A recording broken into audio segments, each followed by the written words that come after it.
यदि आप हमारे चैनल के सभी गाने को पसंद करते हैं तो डीडी प्रोडक्शन हाउस के यूट्यूब चैनल को लाल बटन दबा के सब्सक्राइब करें और घंटी के निशान को जरूर दबाएं। Presented by DD Production House, Sakri.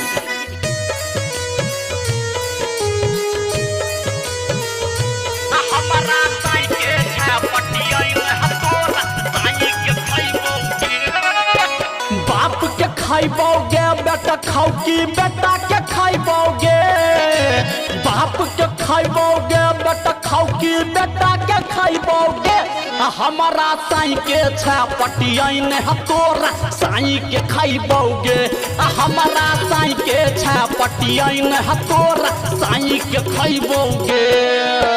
बाप के खाइबोगे बेटा खाओ की बेटा के खाइबोगे, बाप के खाइबोगे बेटा खाओ की बेटा के खाइबोगे।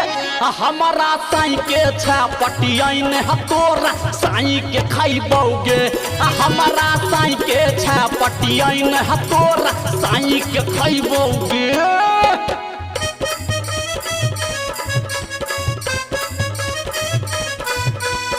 Presented by DD Production House, Sakri.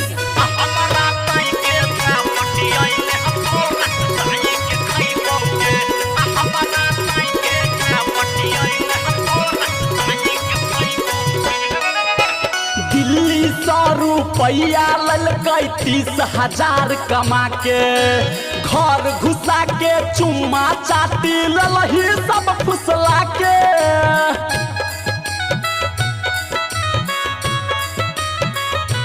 हाँ दिल्ली 100 रुपया ललकै 30,000 कमा के, घर घुसा के चुम्मा चाटी ललही सब फुसला के।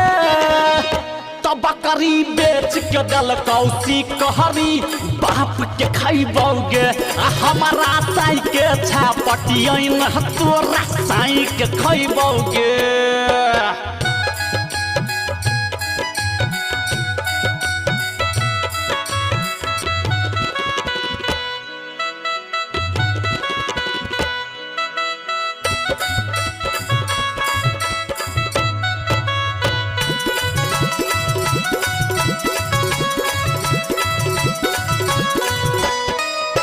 हमारा तू तो रार बनलही तोरो रार बनैब, नहिरा से ससुरा तक कुल खानदान के खैब।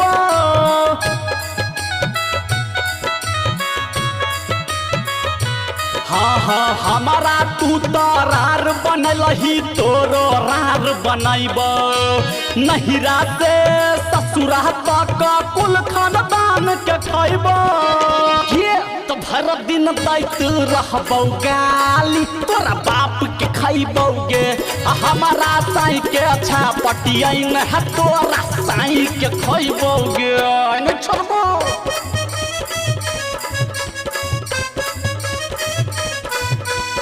Presented by DD Production House, Sakri.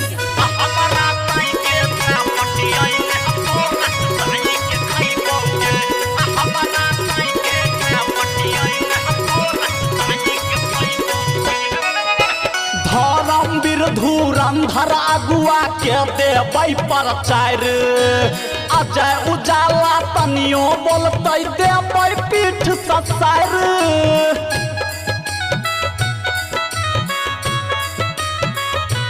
हाँ धर्मवीर धुरंधर अगुआ के देबै प्रचार, अजय उजाला तनियो बोलतै देबै पीठ ससार।